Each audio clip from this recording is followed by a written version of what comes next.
கர்த்தர் நல்லவர். கர்த்தருடைய கிருபையும் தயவும் நம் யாவரோடும் கூட இருந்து வழி நடத்துவதாக. இப்பொழுது நாம் தேவ செய்திக்குள்ளாய் கடந்து செல்வோம். தேவ செய்திக்கு ஆதாரமாக வேதத்திலிருந்து ஒரு வசனத்தை வாசிப்போம். லூக்காவின் புஸ்தகம் 24வது அதிகாரம் 6வது வசனத்தை வாசிப்போம். லூக்காவின் புஸ்தகம் 24வது அதிகாரம் 6வது வசனம். அந்த வசனம் எப்படியாக சொல்லுகிறது? அவர் இங்கே இல்லை, அவர் உயிர்த்தெழுந்தார். அவர் இங்கே இல்லை, அவர் உயிர்த்தெழுந்தார். இன்றைக்கு நாம் யாவரும் அறிந்தபடி இதை உயிர்த்தெழுதலின் பண்டிகையாய், ஈஸ்டர் பண்டிகையாய் நாம் செலிப்ரேட் பண்ணுகிறோம். இயேசு கிறிஸ்து பூமியிலே மனிதனுக்காய் வந்து மனிதனுடைய பாவத்தை அவர் சுமந்து அடிக்கப்பட்டு அவர் கல்லறையிலே வைக்கப்பட்டு பின்பாக அவர் 3ஆம் நாள் அவர் ஜெயித்தவராய் உயிர்த்தெழுந்தவராய் அவர் காணப்படுகிறார். அதன் அடையாளமாகத்தான் நாம் ஞாயிற்றுக்கிழமை ஆராதனையை வைக்கிறோம்.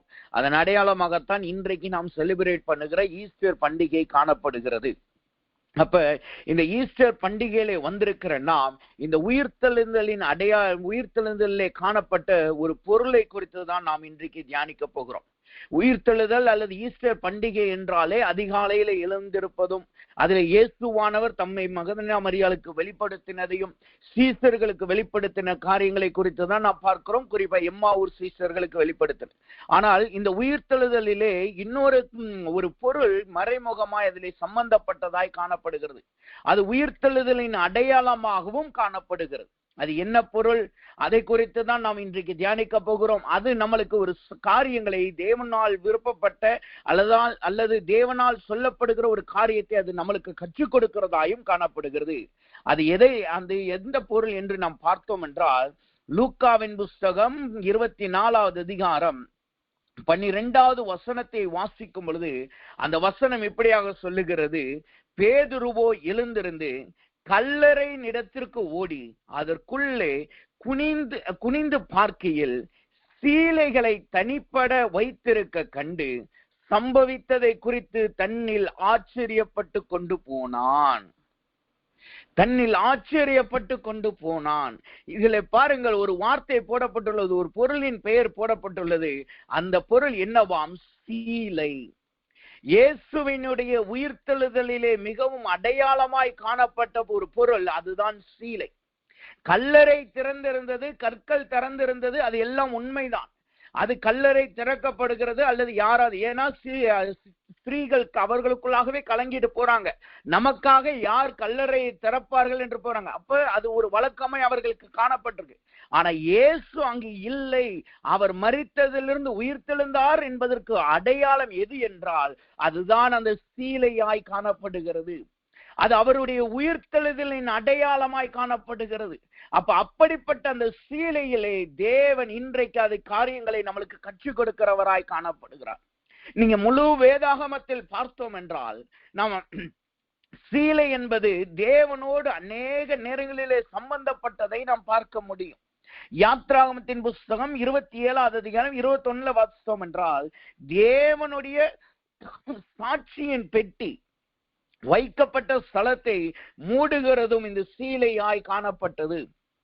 எங்கு தேவன் இறங்கி வருவாரோ, அவருடைய மகிமை எந்த கிருபாசனத்தின் மீது இறங்கி வருமோ அவைகளுக்கு மத்தியிலே காணப்படும், மனிதனுக்கும் தேவனுக்கும் மத்தியிலே காணப்பட்டது ஒரு சீலையாகத்தான் இருந்தது.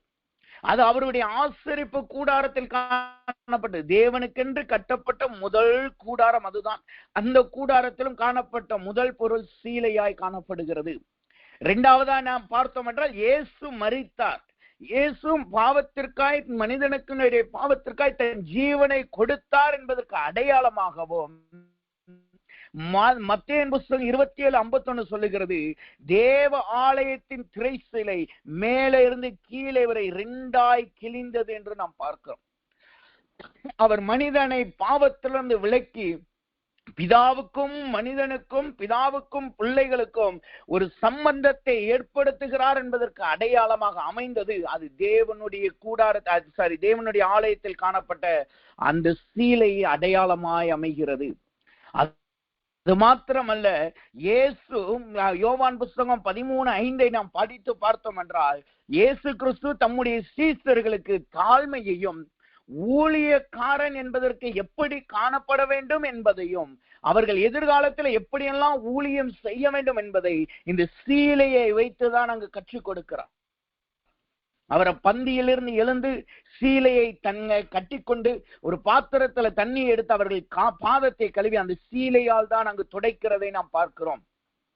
அதன் மூலமாக சீசர்களுக்கு எப்படி நீங்க வாழணும், எப்படி நீங்க ஊழியம் செய்யணும், எந்த காரியத்தையும் எங்கு நீங்க எப்படி நடப்பிக்கணும் என்பதை அந்த ஒரு சீலையின் மூலமாக தான் கற்றுக் கொடுக்கிறார். அப்ப நீங்க வேதம் இப்படியெல்லாம் சீலை முக்கியத்துவம் நிறைந்திருக்கிறதை நாம் பார்க்கும் பொழுது வேதம் நம்மளுக்கு கற்றுக் கொடுக்கிறது என்னவென்றால், சீலை என்பது தேவனோடு சம்பந்தப்பட்டதாய் காணப்படுகிறது, தேவனோடு சம்பந்தப்பட்ட ஒரு பொருளாய் காணப்படுகிறது.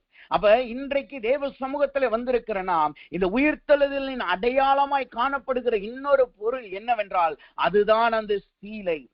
சீலை அங்கு எம்டியா இருந்தபடியினால்தான், சீலை அங்கு சுற்றப்பட்டிருந்த சீலை தனியாய் கிடந்ததன் நிமித்தமாகத்தான் அங்கு வந்த யோவானும் சரி, பேதுருவும் சரி, மற்ற ஸ்திரீகளாகிய சீசர்களும் சரி, மற்றவர்களும் சரி, இயேசு எங்கே போனார் என்கிற ஒரு கேள்வி அவர்களுக்குள்ளாய் வருகிறது.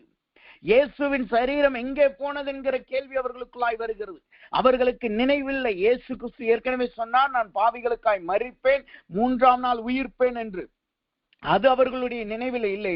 அதை நினைப்பூட்டினது கூட இந்த சீலையாகத்தான் காணப்படுகிறது.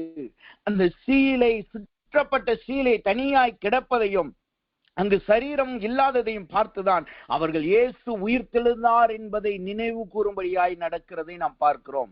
அப்ப சீலைக்கும் இயேசுவின் உயிர்த்தெழுதலுக்கும் அநேக சம்பந்தங்கள் காணப்படுகிறது. அப்ப இந்த சீலையை குறித்து நாம் பார்த்தோம் என்றால், கல்லறைக்குள்ளாக எத்தனை சீலை இருந்தது? வேதத்தின்படி நாம் பார்க்கும் பொழுது கல்லறைக்குள்ளாக 2 சீலை காணப்பட்டது. ஏன்னா லூக்காவின் புஸ்தகத்துல நீங்க வாசிக்கும் பொழுது வசனம் எப்படியா சொல்லுது, சீலைகள் என்று சொல்லப்பட்டிருந்தது. அப்ப கல்லறைக்குள்ளாக இயேசுவை சுற்றி வைத்திருந்த இயேசு சரீரத்திலே காணப்பட்டது எத்தனை சீலையா? 2 சீலை காணப்பட்டுள்ளது. யோவான் புஸ்தகம் 20வது அதிகாரம் 7வது வசனத்தை வாசிக்கும் பொழுது அந்த வார்த்தை இப்படியாக சொல்லுகிறது, சீலைகள் கிடக்கிறதையும் அவருடைய சீலை தலையில் சுற்றியிருந்த சீலை மற்ற சீலைகளுடனே வைத்திராமல் தனியே ஒரு இடத்தில் சுற்றி வைத்திருக்கிறதையும் கண்டான். சரீரத்தை சுற்றியிருந்த சீலையோடு தலையில் சுற்றியிருந்த சீலை ஒன்றாய் இருக்கவில்லையாம், தனியா இருக்கிறதை கண்டான். அப்ப பாருங்க, இங்க 2 விதமான சீலை காணப்படுகிறது. ஒன்னு சரீரத்தை சுற்றி இருந்த சீலை, இன்னொன்னு தலையிலே காணப்பட்ட சீலை. அப்ப இந்த 2 சீலைகள் ஒன்னு சரீரத்தை கட்டுவதாகவும், 2வது இன்னொன்னு தலையை சுற்றுவதாகவும் காணப்படுகிறது. அப்ப இந்த 2 சீலைகள் எதை நம்மளுக்கு கற்றுக் கொடுக்கிறது? இந்த உயிர்த்தெழுதலின் நாளிலே நாம் எப்படிப்பட்ட தேவ பிள்ளைகளா இருக்க வேண்டும் என்பதை இந்த சீலை எப்படி நம்மளுக்கு கற்றுக் கொடுக்கிறதாம். அது எதை கற்றுக் கொடுக்கிறது? அது படிப்படியாய் நாம் பார்ப்போமாக. முதலாவதாக அங்கு இருந்த முதல் சீலையை குறித்து நாம் பார்ப்போம். வசனம் இப்படியா சொல்லுகிறது, யோவான் புஸ்தகம் 40வது வசனத்தை வாசிக்கும் பொழுது அந்த வார்த்தை இப்படியா சொல்லுகிறது, அவர்கள் இயேசுவின் சரீரத்தை எடுத்து யூதர்கள் அடக்கம் பண்ணும் முறைப்படியே அதை சுகந்த வாசனைகளுடனே சீலைகளில் கட்டினார்கள். இங்கு முதல் சீலையை குறித்து நாம் ஒரு சீலையை குறித்து நாம் பார்க்கிறோம். இது எப்படிப்பட்ட சீலையாய் காணப்படுகிறது? அது அவருடைய சரீரத்தை கட்டின சீலையாய் காணப்படுகிறது. அப்ப அங்க வைக்கப்பட்டுள்ள முதல் சீலை எப்படிப்பட்ட சீலையாய் காணப்படுகிறது? அது ஒரு கட்டப்பட்ட சீலையாய் காணப்படுகிறது. அப்ப இங்க வசனம் சொல்லுகிறது, அந்த சீலை கட்டுவதற்காக அந்த சரீரம் அல்லது அந்த கைகள், கரங்கள், கைகளும் கால்களும் அது விலகி போகாதபடி அந்த சரீரத்தை சுற்றி கட்டுகிறதாய், கட்டுவிக்கிற காரியமாய் காணப்படுகிறது அந்த சீலை என்று வசனம் முதலாவது நம்மளுக்கு அது கற்றுக் கொடுக்கிறது. அப்ப இந்த கட்டப்பட்ட சீலை எப்படி காணப்பட்டிருக்கான்? அந்த வசனம் சொல்லுது பாருங்க, அந்த கட்டப்பட்ட சீலையில முதலாவது சொல்லுகிறது, யூதர்கள் அடக்கம் பண்ணப்படும் முறைப்படியே. யூதர்கள் அடக்கம் பண்ணும் முறைப்படியே என்று சொல்லுது.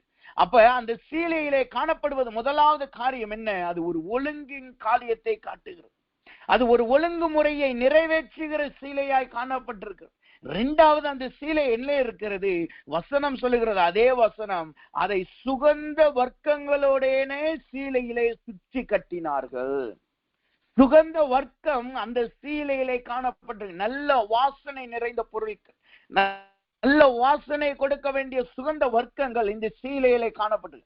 இந்த ரெண்டு காரியமும் இந்த சீலைக்கு காணப்பட்டாலும் அந்த சீலையை குறித்து வசனம் அது எப்படி காணப்படுகிறது? அது கட்டுகிற சீலையாய் காணப்பட்டிருக்கிறது. ஆனால் அந்த சீலைக்கு இந்த இவ்வளவு ஒழுங்கின் முறை, யூதர்களின் ஒழுங்கின் முறை அந்த சீலை இருந்தாலும், அதுக்கென்று சுகந்த வாசனை இருந்தாலும், அந்த சீலைக்கு வேதம் இன்னொரு பெயரை கொடுக்கிறதாய் காணப்படுகிறது. அதுதான் என்ன பெயராம்?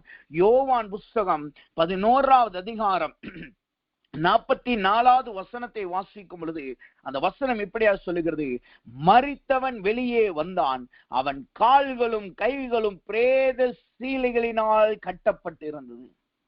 இந்த சீலை ஒழுங்கின் முறைப்படி இருந்தது, உண்மைதான். அது யூதர்களின் பாரம்பரியத்தின்படி முறைப்படி கட்டப்பட்டது, உண்மைதான். அதற்குள்ளாய் வாசனைகள் இருந்தது, திரவிய வாசனை, நல்ல வாசனை கொடுக்கிற திரவியங்கள் இருந்தது, உண்மைதான். ஆனாலும் அந்த சீலையுடைய பேர் என்ன? அது ஒரு பிரேத சீலை என்று அழைக்கப்படுகிறது. ஏன் அது பிரேத சீலை என்று அழைக்கப்படுகிறதாம்? அது மரித்தவனை கட்டுவதற்கும், இரண்டாவது அவன் கிரியை செய்யக்கூடாதபடி கால்களையும் கரங்களையும் கட்டுகிறதாய் காணப்பட்டது. அப்ப கர்த்தர் சொல்லுகிறார், இந்த உயிர்த்தெழுதல் நாளிலே உங்க வாழ்க்கையில இப்படி கட்டப்பட்ட சீலை காணப்படுகிறதா? உங்க வாழ்க்கையிலே நீங்கள் கிரியை செய்யக்கூடாதபடி, நீங்க தேவனை துதிக்க கூடாதபடி, நீங்கள் செயல்படக்கூடாதபடி, இந்த ஈஸ்டர் நாளிலே வந்திருக்கிற உங்க வாழ்க்கையிலே இப்படி பிரேத சீலை என்கிற கட்டப்பட்ட சீலை காணப்படுகிறதா என்று கர்த்தர் கேட்கிறார். அது ஒரு பக்கத்துல நல்ல கிறிஸ்தவன் என்கிற அடையாளத்தை கொடுக்கிறது, உண்மைதான். வெளியில பார்க்க நல்ல கிறிஸ்தவன், நல்ல தேவனுடைய பிள்ளை, யூதர் முறைப்படி நல்ல முறைப்படி வளர்க்கப்பட்டவர்கள், எல்லாம் உண்மைதான். அதுல இன்னொரு பக்கத்துல பார்க்கும்போது நல்ல வாசனை இருக்கு, நல்ல வெளியில பார்க்க நல்ல சாட்சி இருக்கு, நல்ல மற்றவர்கள் நம்மளை குறித்து நல்லா பேசுறாங்க. ஆனா நம்மளுடைய தனிப்பட்ட ஜீவியம், நம்மளுடைய அந்தரங்க வாழ்க்கை, நம்முடைய குடும்பத்தின் ஜீவியம் எப்படி இருக்கு? அது ஒரு பிரேத சீலையினால் கட்டப்பட்டதை போல் காணப்படுகிறதோ? அது ஒரு தேவனுடைய பிள்ளைகளாய் வெளியே காணப்பட்டாலும் உள்ளே உண்மையான ஜீவியம் அது பிரேத சீலைகளை போல் கட்டப்பட்டதாய் காணப்படுகிறதோ? கர்த்தர் இன்றைக்கு அந்த சீலையை கொண்டுதான் தேவன் கிரியை செய்ய வல்லவராய் காணப்படுகிறார். இந்த உயிர்த்தெழுந்த நாளிலே அவர் உயிர்த்தெழுந்தார் என்றால் என்ன அர்த்தம்? இன்றைக்கு அந்த கட்டப்பட்ட சீலையிலிருந்து உங்களை அவர் விடுவிக்கிறவராய் காணப்படுகிறார். நீங்க இருக்கிறது வெளியிலே பார்க்க நல்ல வாசனை, நல்ல கிறிஸ்தவன்கிற அடையாளம், ஆனால் இங்க உள்ளே இருக்கிறதோ அநேக நேரம் மரித்து போன செயல்பட முடியாத சூழ்நிலையை காட்டுகிறது. அப்ப இங்க வசனம் சொல்லுது பிரேத சீலை என்று சொல்லி இருக்கிறது. பிரேதம் என்றால் என்ன அர்த்தம்? அதுக்கு என்ன வசனம் என்ன விளக்கம் கொடுக்குதா? வசனம் அதற்கு ரெண்டு அர்த்தத்தை விளக்கமாய் கொடுக்கிறது. ஒன்னு ராஜாக்களின் புஸ்தகம் 13வது அதிகாரம் 24வது வசனம் சொல்லுது, சிங்கத்தினால் கொன்று போட்ட அனுபவத்தை காட்டுகிறது. சிங்கத்தினால் கொன்று போடப்பட்ட அனுபவத்தை காட்டுகிறது. இரண்டாவதாக இந்த பிரேதம் என்பது எதை காட்டுகிறது அப்படின்னா என்ன அர்த்தம்? ரோமர் புஸ்தகம் 3வது அதிகாரம் 13வது வசனத்தை வாசிக்கும் பொழுது அந்த வார்த்தை இப்படியாக சொல்லுகிறது, அவர்கள் தொண்டை திறக்கப்பட்ட பிரேத குழி, தாங்கள் நாவுகளால் வஞ்சனை செய்கிறார்கள், அவர்களுடைய உதடுகளின் கீழ் பாம்பின் விஷம் இருக்கிறது. இது இப்படிப்பட்ட கிரியைகளினால் நீங்கள் உங்களுடைய வாழ்க்கையை இழந்து போய், உங்களுடைய அடையாளங்கள் இழந்து போய் இன்றைக்கு பிரேத சீலைகளினால் சுட்டப்பட்டு இருக்கிறீர்களோ? அந்த வசனம் சொல்லுது பாருங்க, சிங்கத்தினால் கொன்று போடப்பட்டும் நாவுகளின் வஞ்சனையினாலும் பாம்பின் விஷத்தின் உதடுகளினாலும் நீங்கள் பிரேதங்கள் அவர்கள் தொண்டை பிரேத குழியாய் மாறினதாம். இன்றைக்கு நம்முடைய ஜீவியம் யாரோ ஒருவர் நமக்கு விரோதமாய் பேசினது நிமித்தமாய், யாரோ ஒருவருடைய வஞ்சனை நிமித்தமாய் சிங்கத்தை போல நம்முடைய வாழ்க்கையை கர்ச்சிக்கிறவர்களாய் காணப்பட்டு நம்முடைய வாழ்க்கையை நாம் இழந்து போக கொன்று போடுபடியாய் கிரியை செய்கிறவர்களாய் காணப்பட்டு நம்மளை இப்பொழுது பிரேத சீலையிலே சுற்றினவர்களை போல் நாம் காணப்படுகிறோமா?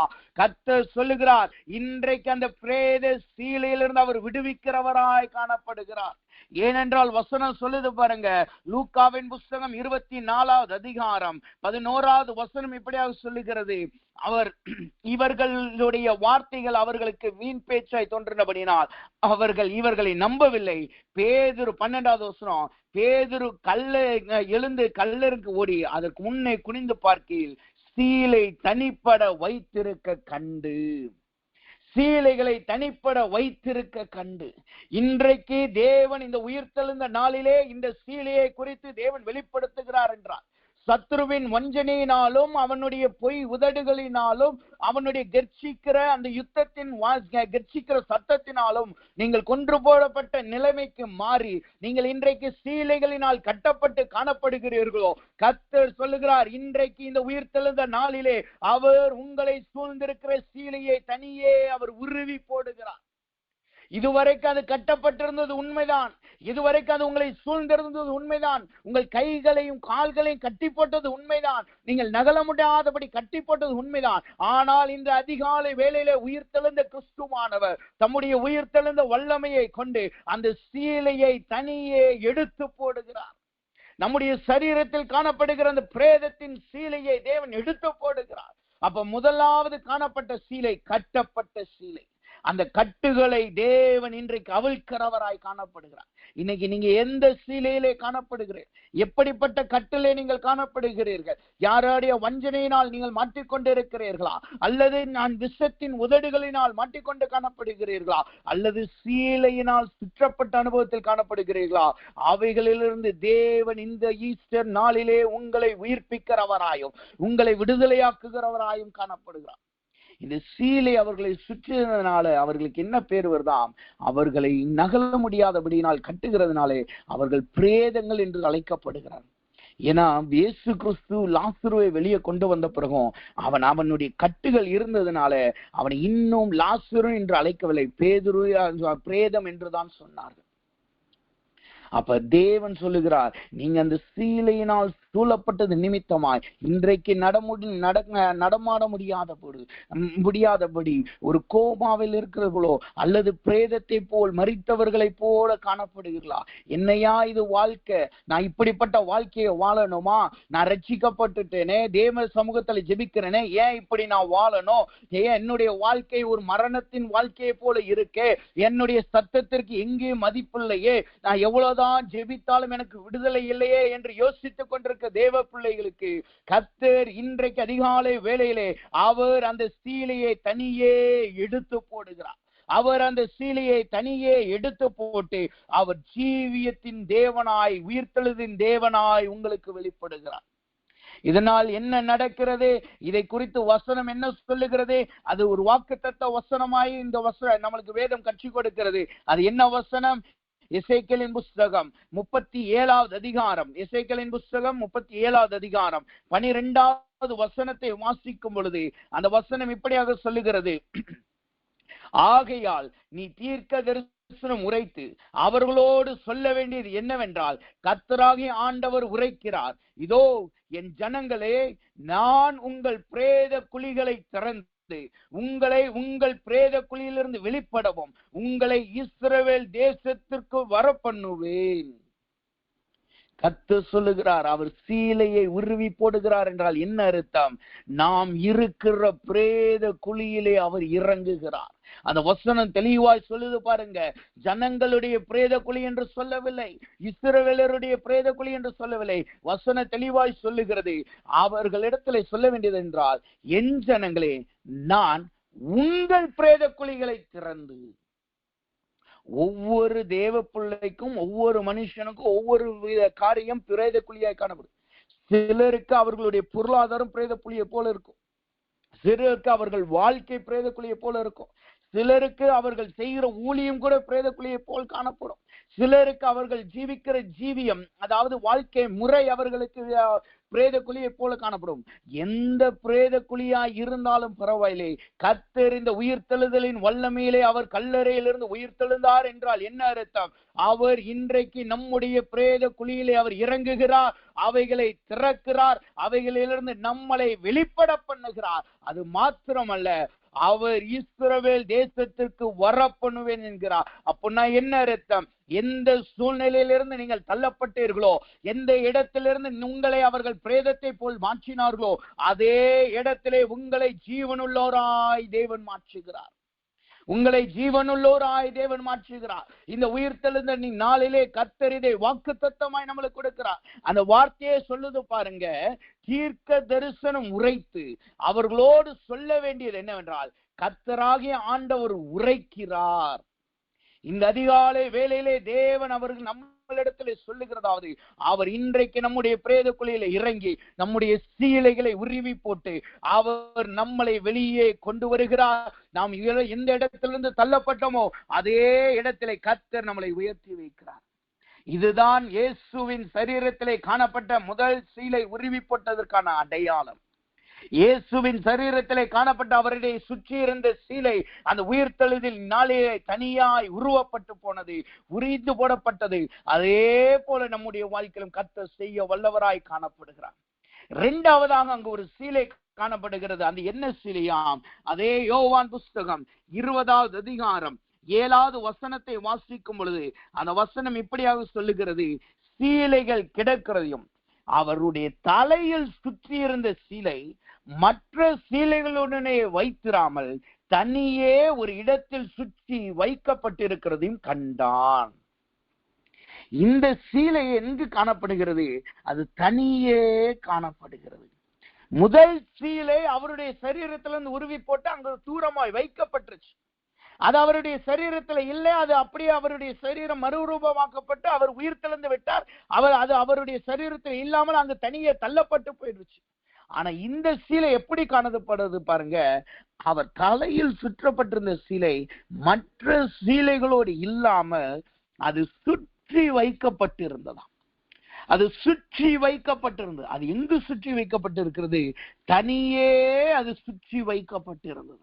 அப்ப வசனம் சொல்லுகிறது, தனியே அது சுற்றி வைக்கப்பட்டிருந்த சீலையை நாம் பார்க்கிறோம். முதலாவது கட்டப்பட்ட சீலையை பார்த்தோம்.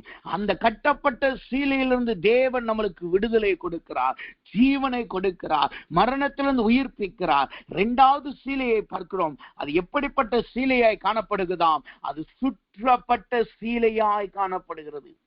இந்த சுற்றப்பட்ட சீலையை என்பது எதை காட்டுகிறது? அது லூக்காவின் புஸ்தகம் 19வது அதிகாரம் 20வது வசனத்தை வாசிக்கும் பொழுது அந்த வார்த்தை இப்படியாக சொல்லுகிறது, பின்பு வேறொருவன் வந்து, ஆண்டவனே, இதோ உம்முடைய ராத்தல் இதை ஒரு சீலையிலே வைத்திருந்தேன். 21வது வசனம் சொல்லுது பாருங்க, நீர் வைக்காததை எடுக்கிறவரும் விதைக்காததை அறுக்கிறவருமான கடினமுள்ள மனுஷன் என்று அறிந்து உமக்கு பயந்திருந்தேன். இந்த சுற்றப்பட்ட சீலை என்பது எதை காட்டுகிறது? கட்டப்பட்ட சீலை என்பது பிரேதத்தை காட்டுகிறது, பிரேதத்தை போல் காணப்படுகிற அனுபவத்தை காட்டுகிறது. சுற்றப்பட்ட சீலை என்பது எதை காட்டுகிறது? அது தேவனிடத்தில் காணப்படுகிற தவறான பயப்படுதலை காட்டுகிறது. தேவனை புரிந்து கொள்ள முடியாத சூழ்நிலையை காட்டுகிறது. அவருக்காய் கிரியை செய்ய முடியாதபடி காணப்படுகிற நிலைமையை காட்டுகிறது. நீங்க யோசித்து பாத்தீங்கன்னா, இன்னைக்கு அநேக தேவ பிள்ளைகளை நீங்க பாத்தீங்கன்னா, அவர்களுக்கு ஊழியத்திற்கு வர வாஞ்சை இருக்கும். கர்த்தர் அவர்களிடத்தில் ஊழியத்திற்கு வா என்று அழைத்திருப்பார், அல்லது தேவன் அவர்களுக்கென்று ஒரு வேலையை கொடுத்திருப்பார். ஆனா அதை முன்னாடி போய் செய்யறதுக்கு இன்னைக்கு அநேக பேருக்கு தயக்கம் காணப்படுகிறது, பயம் காணப்படுகிறது. ஏனென்றால், நாம் போய் செய்தா கர்த்தர் அடித்துருவாரோ, இது கர்த்தருடைய சித்தமா இல்லையா என்று சொல்லி ரெட்டை சிந்தனையிலே குந்தி நடக்கிறவர்களாய் காணப்படுகிறார்கள். இந்த சுற்றி காணப்படுகிற சீலை என்பது தேவனுக்காய் கிரியை செய்ய முடியாத காரியத்தை காட்டுகிறது. தேவனுக்காய் கிரியை செய்ய முடியாத காரியத்தை காட்டுகிறது. முதல் சீலை மரணத்தையும் பிரேத குழியில இருக்கிறதை காட்டுகிறது. இரண்டாவது சீலை பிரேத குழியிலிருந்து வெளியில வந்துட்டோம், கர்த்தர் நம்மளை விடுதலையாக்கிட்டார், கர்த்தர் நம்மளை ரட்சிச்சிட்டார், அவருடைய உயிர்த்தெழுத வல்லமை நம்மளை விடுதலையாக்கிருச்சு, நம்மளை ஜீவனுள்ளவராய் மாற்றி விட்டார். இப்ப அவருக்காய் நாம் கிரியை செய்யணும், அவருக்காய் நாம ஓடணும். ஆனா அப்பொழுது தேவையில்லாத தலைகளில் காணப்படுகிற எண்ணங்கள், இந்த சீலை எங்க சுற்றி இருக்கு பாருங்க, அவருடைய தலையை சுற்றி காணப்படுகிற சீலை. இது எல்லா மரித்த மனிதர்களுக்கும் யூத முறைப்படி செய்யுது. ஏன்னா லாசருவின் வாழ்க்கையில நீங்க பார்க்கலாம், அவன் தலையிலே சுற்றப்பட்டிருந்த சீலை என்று சொல்லி இருக்கிறதை நாம் பார்க்கலாம். யோவான் புஸ்தகம் 11:44 நீங்க படிச்சு பாத்தீங்கன்னா அந்த வசனம் சொல்லி தலையில் சுற்றப்பட்டது. அப்ப இங்கு சுற்றப்பட்ட சீலை என்பது என்ன இதை காட்டுகிறது, நம்முடைய சிந்தனைகளிலே வருகிற காரியத்தின் நிமித்தமாய் கர்த்தருக்கு கிரியை செய்ய முடியாத முடங்கி போன சூழ்நிலையை காட்டுகிறது. கர்த்தருக்காய் வல்லமையாய் எழும்ப முடியாமல், கர்த்தருக்காய் ஓட முடியாத சூழ்நிலையை காட்டுகிறது. இது உயிர்த்தெழுதலின் ஆராதனை தான். இது தேவனை நாம் துதிக்கும்படியே மகிழ்ச்சியான ஆராதனை தான். ஆனா இந்த மகிழ்ச்சியான ஆராதனையிலே நாம் இதை கற்றுக்கொள்ள வேண்டியது அவசியமாய் காணப்படுகிறது. அப்ப வசனம் சொல்லுகிறது, அவருடைய தலையிலே இந்த சீலை சுற்றி இருந்ததாம். அந்த சீலையை என்ன செய்கிறார் பாருங்க, அவர் எடுத்து சுற்றி அப்புறம் வைத்தார் என்று வைக்கிறார். அவர் மற்ற சீலைகளோடு சுற்றி வைக்கல, அவர் அதை எடுத்து என்ன செய்கிறார், அதை சுற்றி மற்ற இடத்துல மடித்து வைத்தாரை போல காணப்படுது. சில இங்கிலீஷ் பைபிள்ல என்ன போட்டிருக்கா, ஃபோல்டட் என்று போட்டிருக்கு. அப்படின்னா எடுத்து நல்லா அழகா மடிச்சு வச்சுட்டு அவர் போய் கடந்து போனது என்று காட்டுகிறது. அப்ப இந்த மடித்து வைத்து போனதுக்கான காரணம் என்னவா, அதற்குள்ளாய் ஒரு மறைமுக ரகசியம் காணப்படுகிறது. என்ன என்றால், நீங்க யூத கலாச்சாரத்துல நீங்க பாத்தீங்கன்னா அவர்களிடத்துல ஒரு கலாச்சாரம் இருக்கிறது. என்னவென்றால், ஒருவர் அல்லது இப்ப அது அநேக மற்ற மார்க்கத்தாரும் மற்ற ஜனங்களிடத்துல காணப்படுது. என்னவென்றால், இந்த மடித்து வைக்கிற அனுபவம் அல்லது அந்த நாப்கின் அல்லது அந்த துணியை மடித்து வைக்கிற அனுபவங்கிறது எதை காட்டுகிறது என்றால், யாராவது ஒருவர் ஒரு ஹோட்டலுக்கோ அல்லது அந்த ஹோட்டல்ல வேலை ஒரு அதிகாரியா அவர் காணப்பட்டார்னா, அவர் சாப்பிட போகும்போது அந்த அரேஞ்ச் பண்ற வேலைக்காரர்கள் அதை பெர்ஃபெக்டா அரேஞ்ச் பண்ணி வைப்பாங்க. இதை நல்லா அரேஞ்ச் பண்ணி வைத்துட்டு அதை அவர் அந்த அதிகாரி அந்த தலைவர், அதாவது அந்த எஜமானன் உட்கார்ந்துட்டு சாப்பிடும் போது அதை நல்லா திருப்தியா சாப்பிடுவார். சாப்பிட்டு மற்ற காரியங்கள் எல்லாம் பார்த்து அவருக்கு விருப்பப்பட்டதை சாப்பிட்டு முடிச்சுட்டு எழுந்திருக்கும் போது இந்த துணி இருக்கு பாத்தீங்களா, அவங்க கழுத்துல போடுறது அல்லது தொடையில போடுற துணி இருக்குல்லவா, அந்த துணியை தூக்கி அப்படி மேசையில போட்டுட்டாங்க, அப்படியே தூக்கி போட்டுட்டாங்கன்னா அது ஆகாரம் பிடிக்கவில்லை, நான் இனிமே அல்லது நான் சாப்பிட்டு முடிச்சுட்டேன், இனிமே நான் வரமாட்டேன், நீங்க இதை க்ளோஸ் பண்ணிடலாம் என்று சொல்லுகிறதுக்கு அடையாளம். ஆனா அதே துணியை எடுத்து அவருக்கு அப்படி இருந்த மாதிரியோ அல்லது ஒரு விதத்திலே அவர் மடித்து அப்படியே அந்த டேபிள் மேல வச்சார்னா, என்னுடைய சாப்பாடு வேலை இன்னும் முடியல, அது நான் ஒரு முக்கியமான காரியத்துக்காக போறேன், திரும்பி என் ஆகாரத்தை நான் புசிப்பேன் என்பதற்கு சொல்வதற்கான அடையாளமா. இது அந்த கலாச்சாரம், அந்த டேபிள் கல்ச்சர்லயும் சரி, அந்த துணிகள் மடித்து வைப்பதற்கான அர்த்தமாய் காணப்படுது. அப்ப இயேசுவின் கல்லறையிலே காணப்பட்ட தலையிலே சுற்றப்பட்ட சீலை எப்படி இருக்கு, அது அங்கே தூக்கி போடப்படவில்லை, அது அப்படியே சுற்றி மடித்து வைக்கப்பட்டிருக்கு.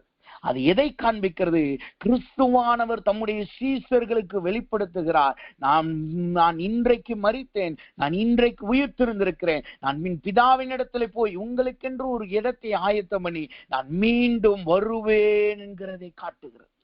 என்னுடைய வேலை இன்னும் முடியவில்லை என்பதை காட்டுகிறது. அப்படின்னா என்ன அர்த்தம், என்னுடைய வேலை இன்னும் முடியல, நீங்களும் எனக்காய் செய்ய வேண்டிய வேலை இன்னும் முடியவில்லை என்பதை காட்டுகிறது. அதனாலதான் லூக்காவின் புஸ்தகம் 19ஆம் அதிகாரத்துல ஏற்கனவே இயேசு உதாரணமாய் சொல்லிவிட்டார். ஒரு எஜமானன் தூர தேசத்துக்கு போய் அவனுடைய காரியங்களை செய்து விட்டுட்டு அவன் ரிட்டர்ன் வரும் பொழுது அப்பொழுதுதான் இந்த பொருள் சீலையிலே சுற்றி வருகிறதை நாம் பார்க்கிறோம். லூக்காவின் புஸ்தகம் 19ஆம் அதிகாரம் 12வது வசனம் சொல்லுகிறது, பிரபுவாகிய ஒருவன் ஒரு ராஜ்யத்தை பெற்றுக்கொண்டு திரும்பி வரும்படி தேசத்துக்கு போக புறப்பட்டான்.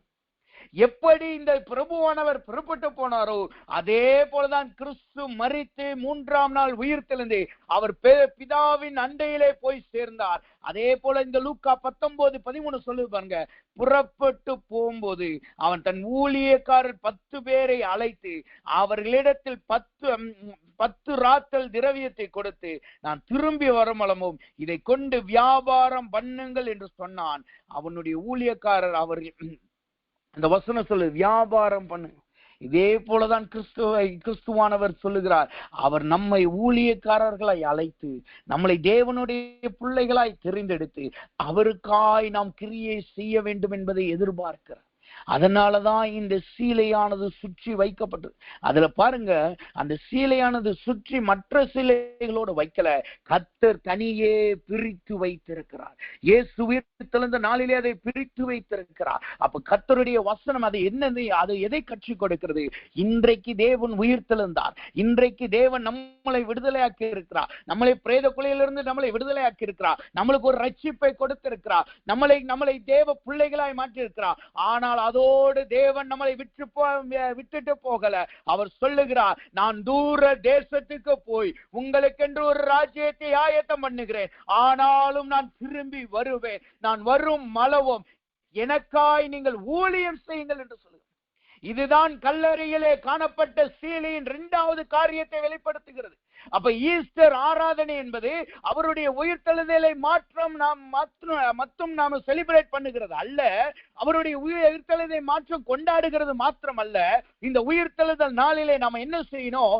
ஆண்டவரே, நான் உமக்காக ஓடுவேன், நீர் திரும்பி வரும் பொழுது நீர் கொடுத்த ராத்தலை வைத்து உமக்கென்று பங்கை நான் வெளிப்படுத்துவேன் என்று காட்டும் வசனம் சொல்லுகிறது. அந்த பிரபுவானவன் அவன் திரும்பி வந்தான். லூக்காவின் புஸ்தகம் 19:15 சொல்லுகிறது, அவன் ராஜ்யத்தை பெற்றுக்கொண்டு திரும்பி வந்தபோது தன்னிடத்தில் திரவியம் வாங்கியிருந்த அந்த ஊழியக்காரன் அவனவன் வியாபாரத்தின் சம்பாத்தியத்தை இவ்வளவென்று அறியும்படி அவர்களை தன்னிடத்தில் அழைத்து வர சொன்னான். அப்ப தேவ சமூகத்துல வந்திருக்கிற நாம், இது உயிர்த்தெழுதலின் நாள். கர்த்தர் உயிர்த்தெழுந்திருக்கிறார், நம்மளுக்கு ரட்சிப்பை கொடுத்திருக்கிறார், நம்மளை விடுதலையாக்கிறார். அது உண்மைதான். ஆனால் அதுலயும் இன்னொரு ரகசியம் அடங்கி இருக்கு. அவர் நம்மளுக்கு ஒரு ஊழியத்தை கொடுத்து சென்றிருக்கிறார். அவர் நம்மளுக்கென்று ஒரு கட்டளையை கொடுத்து சென்றிருக்கிறார். அவர் நம்மளுக்கென்று திரவியத்தை கொடுத்து சென்றிருக்கிறார். அவர் நம்மளுக்கு ஒரு அபிஷேகத்தை கொடுத்திருக்கிறார். அவர் நம்மளை அழைத்திருக்கிறார். அவருக்காய் நாம் ஓடும்படி அழைத்திருக்கிறார். அதனால் இன்றைக்கு இந்த உயிர்த்தெழுந்த நாளிலே தேவ சமூகத்திலே உறுதிமொழி எடுப்போமாக, தேவ சமூகத்திலே சொல்லுவோமாக, ஆண்டவரே, நீர் தேசத்தை பிடித்து திரும்பி வரும் பொழுது நான் உமக்காக ராத்தலை மடங்குகளாய் மாற்றியிருப்பேன் என்று சொல்லுவோமாக. உமக்காக நீர் எனக்கு கொடுத்த ராத்தலை வைத்து அநேக சம்பாத்தியத்தை பெற்றிருப்பேன் என்று சொல்லி கர்த்தருக்காய் ஓடும்படியாய் இந்த நாள் நம்மளுக்கு நினைப்பூட்டுகிறது. தேவ சமூகத்தில் வந்திருக்கிற நாம் அதை நினைவு கொள்ளுகிறவர்களாய் காணப்படுவோமாக, அதை நினைவு கூறுகிறவர்களாய் நாம் காணப்படுவோமாக. தேவ சமூகத்துல வந்திருக்க நாம் கொண்டாட்டத்தோட நாம போயிடக்கூடாது. தேவன் உயிர்த்தெழுந்தாரே என்ற மகிழ்ச்சியோடு நாம போயிடக்கூடாது. அதுக்குள்ளாய் மறைந்திருக்கிற அந்த ரகசிய அழைப்பையும் நாம் ஏற்றுக்கொள்ள வேண்டும். அதற்குள்ளாய் மறைந்திருக்கிற ரகசிய கட்டளையும் நாம் செயல்படுகிறவர்களாய் காணப்படணும். தேவ சமூகத்துல வந்திருக்கணும். இந்த சீலை என்பது 2 காரியத்தை காண்பிக்கிறது என்று பார்த்தோம். ஒண்ணு, அது முதலாவது நம்முடைய கட்டுகளை தேவன் இன்றைக்கு உடைத்து போடுகிறார். அவர் நம்முடைய வாழ்க்கைக்கு எந்த கட்டானாலும் சரி, அது உங்களை மரணத்தின் கட்டுவாய் இருந்தாலும் சரி, வியாதியின் கட்டுவாய் இருந்தாலும் சரி, எந்த கட்டுகளாய் இருந்தாலும் சரி, அவைகளை தேவன் இன்றைக்கு உரிந்து போடுகிறார். 2வது, அந்த சீலை என்பது நாம் கர்த்தருக்காய் எழும்புகிறதை காட்டுகிறது. இந்த கடைசி நாளிலே கர்த்தருக்காய் நாம் எழும்புவோமாக. இந்த உயிர்த்தெழுந்த நாளிலே கர்த்தருக்காய் நாம் எழும்புவோமாக. நம்மளால் முடிந்த அளவு அநேகருக்கு சுவிசேஷத்தை அறிவிப்போமாக. நம்மளால் முடிந்த அளவு தேவனுக்கு அநேக ஆத்துமாக்களை சம்பாதிப்போமாக. நமக்கு கர்த்தருக்காக நாம் ஓடுகிறவர்களாய் நாம் காணப்படுவோமாக. கர்த்தருக்காய் நாம் ஓடுகிறவர்களாய் காணப்படுவோமாக. தேவ சமூகத்திலே ஒரு பொருத்தனையாய் நாம் ஏறெடுப்போமாக. அப்ப இப்பொழுது நாம் கண்களை மூடுவோம். இன்றைக்கு நம்மளுக்கு ஈஸ்டர் ஆராதனையினால் இதை சீக்கிரமாய் நாம் முடிக்கிறோம். எல்லாரும் கண்களை மூடுவோம். சீலை பார்க்க மறைவிடத்துலதான் இருந்துச்சு. சீசர்கள் அநேகர் நாள் பேசப்படுறாங்க. கல்லறையில காணப்பட்ட தூதர்கள் எல்லாருனாலும் பேசப்படுறாங்க. புரட்டி போடப்பட்ட கல்லை குறித்து நிறைய பேர் பேசுறாங்க. ஆனா சீலை மறைந்திருந்தாலும் அதற்குள்ளாய் ஒரு சத்தியம் அடைந்திருக்கிறது. அதற்குள்ளாய் 2 வல்லமை அடங்கி இருக்கிறது. அதற்குள்ளாய் 2 காரியத்தை கர்த்தர் வைத்திருக்கிறார். இன்றைக்கு கர்த்தர் சொல்லுகிறார், உங்க வாழ்க்கை மறைந்திருக்கலாம், உங்களோடு இருக்கிறவர்கள் அறியப்பட்டு காணப்படலாம், உங்களோடு இருக்கிறவர்கள் வெளியரங்கமாய் இருக்கலாம், ஆனால் தேவ பிள்ளைகளாகி நீங்கள் மறைந்து போய் காணப்படலாம். ஆனால் மறைந்திருந்த அந்த சீலையின் இடத்திலே கர்த்தர் சத்தியத்தை வைத்து அதை தேவனுடைய பிள்ளைகளுக்கு ஒரு சாட்சியாய் மாற்றினது போல இன்றைக்கு தேவ பிள்ளைகளை நாம் இன்றைக்கு அந்த சீலையை போல நாம் அந்த வல்லமையை பெற்றுக் கொள்வோமாக. தேவனிடத்திலிருந்து அந்த வல்லமையை பெற்றுக் கொள்வோமாக. தேவ சமூகத்தில் பொருத்தனை பண்ணுவோமாக. நம்மளையும் கர்த்தர் மீண்டும் வரும் பொழுது அவர் நம்மளை ஏற்றுக்கொள்ளுகிறவராய் காணப்படுகிறார். இந்த வசனத்தை மீண்டும் ஒரு விஷயம் வாசிக்கிறேன்.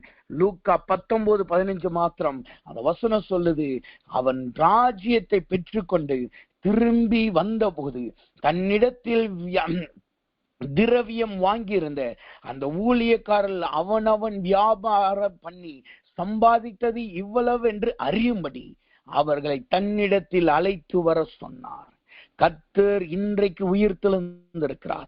அவர் மீண்டும் வரப்போகிறார். அவர் ஒரு நாள் நாம் அவரை சந்திக்க போகிறோம். அவர் நாம் மரித்தாலும் சரி, உயிரோடு இருந்தாலும் சரி, கண்டிப்பாய் நாம் அவரை சந்திக்க போகிறோம். அவர் ஒரு நாள் நம்மளை அழைக்க போகிறார். அன்றைக்கு நாம எத்தனை பேர் நம்ம இடத்துல எந்த கிரியை இருக்குன்னு எத்தனை பேர் நாம காமிக்க போகிறோம். ஆண்டவரே, நீர் கொடுத்த தாளந்தினால், நீர் கொடுத்த கிருபையினால், நீர் கொடுத்த ரட்சிப்பினால் நான் இத்தனை ஆத்துமக்களை ஆதாயம் பண்ணி இருக்கிறேன், உமக்காக இப்படி ஊழியம் பண்ணிருக்கேன் எத்தனை பேர் நாம் சொல்ல முடியும்? அல்லது இந்த வேலைக்காரனை போல நான் ஆண்டவரே உமக்காக பயந்து அதை ஒளித்து வைத்தேன் என்று சொல்ல போகிறோமா? இப்ப தேவ சமூகத்தில் வந்திருக்கிறனா இன்றைக்கு இந்த உயிர்த்தெழுதலின் ரட்சிப்பை பெற்று நாம் இந்த 2 காரியத்தை வைத்து ஜெபிப்போமாக. எல்லாரும் கண்களை மூடுவோம். தேவன் இன்றைக்கு நம்மளுக்கு கட்டுகளை அவராய் முதலாவது வெளிப்படுகிறார். அந்த சீலை நம்மளுக்கு முதலாவது கற்றுக் கொடுக்கிறது.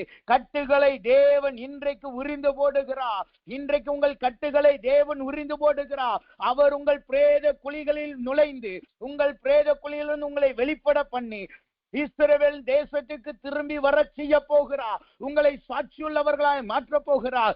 எந்த இடத்துல விழுந்தீர்களோ அதே இடத்துல உங்களை சாட்சியுள்ளவர்களாய் மாற்றுகிறதான் இந்த சீலையின் வல்லமையாய் காணப்படுது.